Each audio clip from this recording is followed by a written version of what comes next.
내가 그리스도와 그 부활의 권능과 그 고난의 참여함을 알고자 하여 그의 죽으심을 본받아 어떻게 해서든지 죽은 자 가운데서 부활에 이르려 하노니, 내가 이미 얻었다 함도 아니요 온전히 이루었다 함도 아니라 오직 내가 그리스도 예수께 잡힌 바 된 그것을 잡으려고 달려가노라.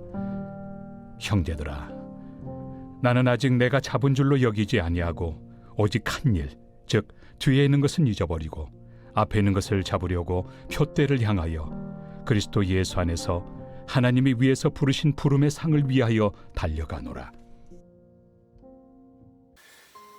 사랑하는 성도 여러분, 안녕하세요. 우리가 지금 사순절을 맞이하여 세일에, 즉 3주 21일 동안 예수님의 고난과 부활을 기억하며 예수님과 동행하는 이 동행 일기를 함께 쓰고 있습니다. 이 시간들을 통해 우리가 주님과 직접 동행하는, 그래서 우리의 일상적인 삶 가운데서도 우리에게 역사하시는 그 주님의 모습들을 발견해보고 우리의 믿음이 한층 더 성장하는, 그 사순절 주님을 묵상하는, 그냥 고난에 묵상하고 절제하는 데서만 끝나는 게 아니라 이 사순절에 정말 우리를 위해 십자가에 달려 죽으신 그 주님의 사랑과 은혜가 절절하게 우리의 일상에서도 느껴질 수 있는 귀한 은혜들이 가득하기를 여러분 저는 소망해보고 또 여러분 잘하고 계시리라고 믿습니다. 그런 예수님을 닮아가고 변화하는 의미 있는 시간이 될 줄도 믿습니다. 여러분, 우리 매번 그랬듯이 오늘 이 은혜들을 시작하기 전에 2페이지에 있는 여러분 동행일기 점검 가이드를 보면서 오늘 하루도 우리 예수님과 함께할 마음가짐을 같이 한번 다지고요. 오늘도 나의 일상의 삶에서 예수님을 애써 기억해보고 예수님과 동행하는 복된 시간이 되기도 다시 한번 축원드립니다. 자, 그럼 오늘 메시지들을 한번 기억해볼게요. 오늘은 5일차입니다. 오늘 5일차의 주제는 일상에서 예수님과 동행하는 훈련하기입니다. 여러분, 우리나라 속담에 이런 속담이 있죠. 먼 친척보다는 가까운 이웃이 낫다 라는 우리나라 속담이 있습니다. 이 속담은 일상생활에서 서로 돕고 가까이 지내는 가까운 이웃의 중요성을 강조하는 말입니다. 물리적인 거리보다, 그래서 아무리 혈육을 나눈 친척이라고 할지라도, 심지어 형제라고 할지라도 일상에서의 실제적인 관계가 얼마나 중요한가를 역설적으로 우리에게 알려주는 그런 우리 속담이기도 하죠. 그리고 정말 이 말이 맞아요. 오늘 우리가 이렇게 서로 애를 쓰면서 시간을 굳이 내어 영성일기를 쓰고 또한 우리 일상에서 예수님을 애써 생각해보고 찾는 이유는 바로 우리가 아버지라고 부르는 하나님을 저 하늘에 있는 먼 분으로 여기는 게 아니라 우리의 일상에서 언제나 동행하시는 가까운 친구로 삼고 여기기 위해서입니다. 여러분, 근데 오해하지 마십시오. 제가 방금 친구라 그랬잖아요. 우리가 예수님을, 하나님을 어떻게 친구로 삼을 수 있냐라고 하지만 우리가 친구로 삼는다는 의미는 결코 우리 믿음적으로 불경한 의미가 아니에요. 예수님 본인께서요 이미 자신을 우리의 친구라고 이렇게 소개해 주셨습니다. 요한복음 15장 14절에서 15절. 너희는 내가 명하는 대로 행하면 곧 나의 친구라. 이제부터는 너희를 종이라 하지 아니하리니 종은 주인이 하는 것을 알지 못함이라. 너희를 친구라 하였노니 내가 내 아버지께 들은 것을 다 너희에게 알게 하였습니다. 아멘. 그렇습니다. 즉 예수님은 자신이 스스로를 우리 가까운 친구로 소개해 주셨어요. 친구, 즉 벗이라 제가 사전 찾아보니까 가깝게 오래 사귀어 정이 두터운 사람을 이야기합니다. 예수님은 오늘 우리가 자신과 가깝게 오래 사귀어 정이 두터운 관계로 우리와 지내시기를 원하시는 거예요. 그래서 나는 너희의 친구다 라고 하시는 거예요. 그러므로 그런 예수님을 닮아가고 그런 예수님을 믿고 따라가는 우리 성도들은 예수님을 명절 때만 만나는 먼 친척과 같이 대하지 말고 아버지라고 부르면서도 저 먼 하늘에 있는 분처럼 가끔 부르거나 필요할 때만 부르지 말고 우리 일상에서 우리 친구 되시는 예수님을 기억하고 우리도 그 친구 되신 예수님과 함께 우리의 일상에서 서로 동행하며 친밀히 사귐을 가질 수 있어야 됩니다. 예수님을 믿는다는 걸 주님과 항상 동행한다는 걸 의미합니다. 계속 말씀드리잖아요. 일생에 한두 번 어떤 특별한 체험만으로 예수님을 믿는다고 말할 순 없는 거예요. 가족이 한두 번의 만남으로 이루어진 게 아니잖아요. 가족은 그게 가족이 아니잖아요. 늘 함께 사는 친밀한 관계가 가족인 것과 같습니다. 이렇게 동행 또는 인격적인 교제가 바로 우리 일상에서 예수님과 동행하는 훈련이다 라고 할 수 있는 거죠. 안타까운 건 많은 그리스도인들이 다양한 과정의 성경 공부나 제자 훈련을 받아요. 그런데 그렇게 받을 때는 괜찮아지고 변화되기도 하는데, 그러나 그 훈련들이 마쳐진 다음 일상에서 은혜의 삶을 유지하지 못하는 게 우리 한국 그리스도인들의 가장 큰 병폐 중에 하나입니다.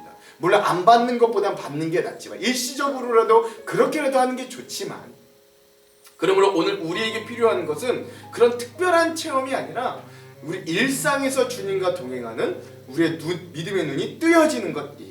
그런 의미에서 우리는 일상에서 끝까지 주님과 함께 이 믿음의 경주를 완주하는 그런 완주의 영성이 필요합니다. 분당 지구촌교회 원로 목사님이신 이동훈 목사님께서는 철로 역정의 신앙을 강조하셨는데, 그 철로 역정 중에서 신앙 중에서도 가장 마지막 영성이 바로 완주의 영성이라고 해요. 즉 완주의 영성이 무엇이냐? 믿음은 한 번의 승부 보는 100m 달리기가 아니라 우리의 삶이 끝날 때까지 달려가는 마라톤과 같은 거다. 그래서 끝까지 달려가야 한다. 믿음은 우리의 삶이 끝날 때까지 애쓰고 예수님을 닮아가는 게 완주의 영성, 믿음이다 라고 말하는 거죠. 이 완주의 영성 하면 꼭 따라붙는 유명한 예화가 있는데, 바로 린다 다운스라는 여인의 마라톤 예화가 있습니다. 들어보세요. 1984년 뉴욕 마라톤 대회에서 일반인들도 드디어 전체 코스에 도전할 수 있는 기회가 주어졌다고 합니다. 경주가 시작되기 직전까지 근데 이제 와글와글했던 거예요. 왜? 이제 처음으로 일반인들이 했던 마라톤이기도 하지만, 거기에 누가 참가했느냐? 한 젊은 여성에게 특별한 관심이 모아졌습니다. 이 여성은 신체 장애자로서 클러치를 옆에 끼고 마라톤 대회에 참여했어요. 그녀는 뉴욕 대학에 재학 중이던 린다 다운스라고 하는 장애우 여학생이었습니다. 그러나 막상 경주가 시작되자 사람들의 관심은 다시 누가 1등 할 건가? 선두 그룹에 자연스럽게 옮겨갔습니다. 그리고 10시에 시작된 마라톤 경기는 어느덧 시간이 지나 1등, 2등, 3등이 모두 결정되었습니다. 그리고 오후 1시쯤이 되자 이 대회는 파장으로 접어들었어요.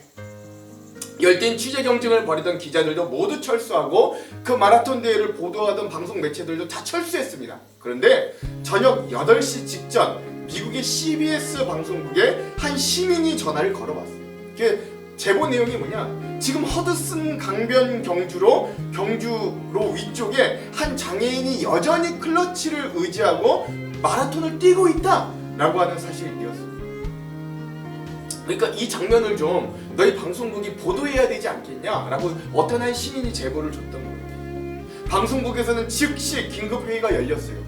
그 당시 밤 8시만 되면 소위 방송국에서는 골든 아워거든요.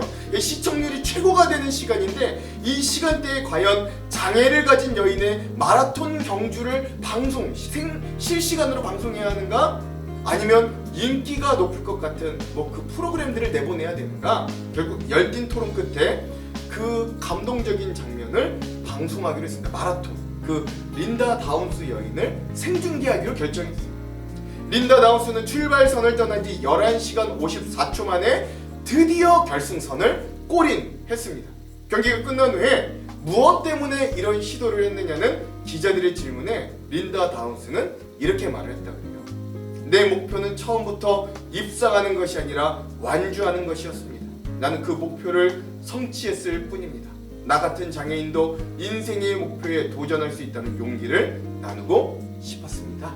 이렇게 인터뷰를 했다 그러고, 그 린다 다운스가 완주하는 모습을 생중계했던 그 CBS 방송에 시청률이 엄청났다라고도 이야기해요. 그런 거죠. 즉 빨리 완주하는 것보다 끝까지 완주하는 게 많은 이들에게 의미와 도전을 주었던 거예요. 우리 믿음 생활도 마찬가지입니다. 오늘 우리가 21일 동안 동행일기를 쓰면서 당장 우리 삶에 엄청난 체험을 기대하는 건 사실 위험합니다.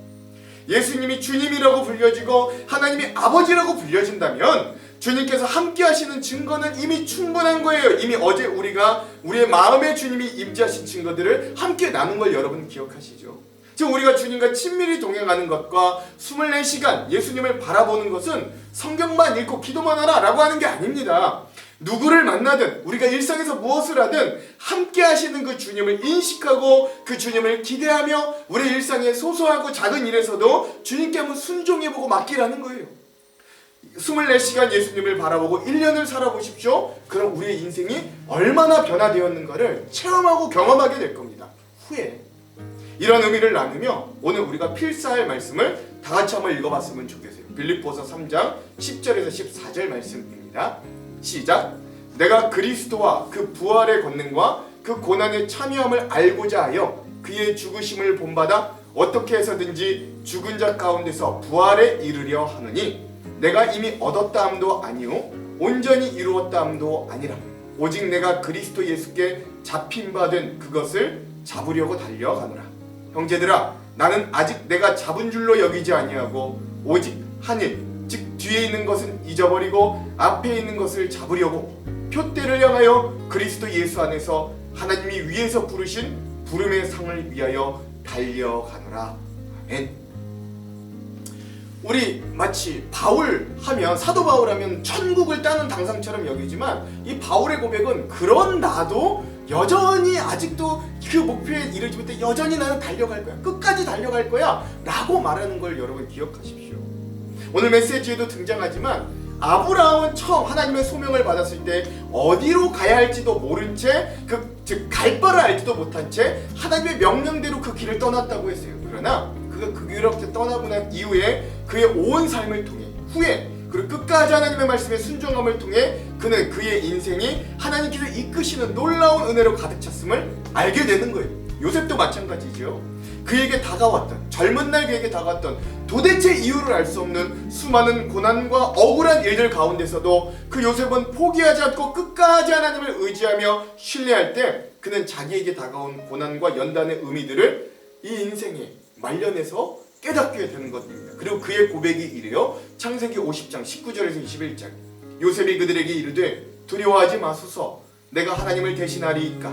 당신들은 나를 해하려고 하였으나 하나님은 그것을 선으로 바꾸사 오늘과 같이 많은 백성의 생명을 구원하게 하시려 하셨나니 당신들은 두려워하지 마소서, 내가 당신들과 당신들의 자녀를 기르리이다 하고 그들을 간곡한 말로 위로하였더라. 아멘. 그렇습니다. 요셉은 그 길었던 모든 시간들이 지나고 드디어 하나님께서 왜 자신에게 그토록 매섭게 연단하시고 억울한 인생을 살게 하셨는지를 깨달았는데 그건 바로 자신뿐만 아니라 자신의 가족, 그걸 넘어서서 수많은 사람들의 생명을 구원하시기 위함이었음을 비로소 알게 되고 고백하는 것. 끝까지 주님을 포기하지 않고 인생을 살아왔더니 드디어 깨닫게 되는 거죠. 그리고 그는 그렇게 주님의 멋진 도구가 되었습니다. 사랑하는 성도 여러분, 오늘 우리가 그런 마음으로 오늘의 일상을 꾸준히 주님의 손을 붙잡고 한번 살아가 봅시다. 그때 하나님은 그 끝에서 우리를 두 손 벌려 맞이하여 주시고 완주한 우리에게 잘했다, 충성된 종아 하며 반겨주실 겁니다. 오늘도 그런 완주의 영성을 가지고 끝까지 주님의 손 붙들고 동행할 수 있는 저와 여러분들 되시기를 주님의 이름으로 축원합니다. 내일, 여러분 이제 내일과 주일은요, 지난 오늘까지 포함해 5일간의 묵상 일기를 점검해보는 리딩데이와 점검의 시간입니다. 그래서 여러분 영상은 없어요. 내일과 내일 모레 다시 다음 주 월요일부터 영상이 시작됩니다. 여러분 나눠드린 책자를 보시면 이 일기 책자를 보시면 어렵지 않게 진행할 수 있거든요. 그러니까 주말도 이 주님과 동행함으로 승리했으면 좋겠습니다. 자, 그럼 오늘 말씀을 놓고 기도할게요. 하나님, 오늘 우리가 일상의 삶에서도 주님의 손을 붙들고 끝까지 승리하는 자들이 되기를 원합니다. 믿음이 한두 번의 특별한 경험으로 채워지는 것이 아니라 우리 일상에 주님의 손을 붙들고 살아가는 완주의 영성으로 우리가 이 믿음을 성장하고 살아낼 수 있도록 인도하여 주시옵소서. 그 어느 날, 그래서 우리가 끝까지 주님을 신뢰하고 가는 어느 날 주님 우리에게 깨닫게 하시고 우리를 그렇게 훈련하시고 연단하셨던 목적도 알게 하실 것을 기대합니다. 마지막 날 그렇게 일상에서도 주님의 손을 붙들고 끝까지 믿음으로 완주한 우리를 반기시며 칭찬하실 주님을 기대합니다. 그 마음으로 오늘도 주님의 손 꼭 붙들고 살아갈 수 있는 우리가 될 수 있도록 힘과 은혜도 허락하여 주시옵소서. 예수님 이름으로 기도합니다. 아멘. 오늘 만나방이요, 이 묵상의 모습을 공유하고 자기의 감사 기도 제목 또는 이 묵상 일기를 공유할 목장은 바로 샘골 목장입니다. 우리 샘골 목장원들의 동행일기 나눔도 여러분 한번 기대해 주시기 바랍니다. 다음 주 월요일은 예고해드리면 느헤미야 목장 차례입니다. 그럼 여러분 오늘은요 이 영상 이후에 하늘소망 미니스트리의 소망의 바다 이 찬양을 함께 듣고 영상을 마무리하도록 하겠습니다. 그럼 사랑하는 성도 여러분, 오늘도 예수님과 함께 동행하는 행복한 하루 되세요.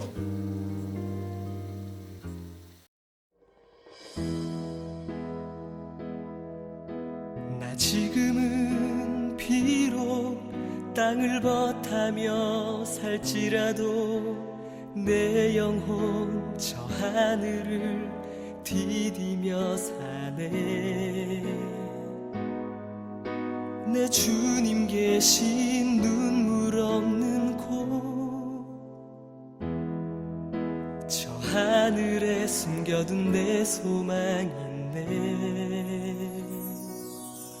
보고픈 얼굴들 그리운 이름들 많이 생각나. 때론 가슴 터지도록 기다려지는 것. 내 아버지 너른 품날 맞으시는 저 하늘에 쌓둔 내 소망이네. 주님 그 나라에 이를 때까지 순례의 걸음 멈추지 않으면 어떤 시련이 와도 나 두렵지 않네. 주와 함께 걷는 이 길에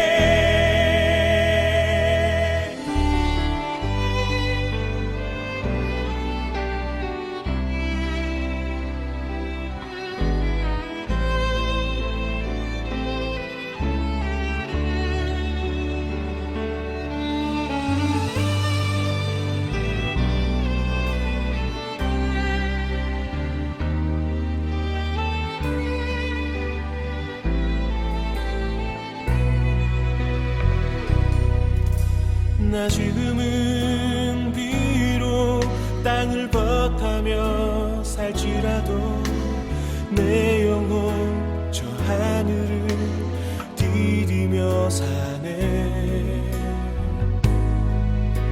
내 주님 계신 눈물 없는 곳,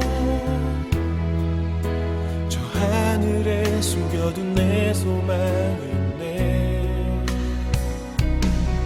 보고픈 얼굴들 그 이름들 나 많이 생각나. 때론 가슴 터지도록 기다려지는 곳. 내 아버지 너른 품날 맞으시는 저 하늘에 쌓둔 내 소망이 있네.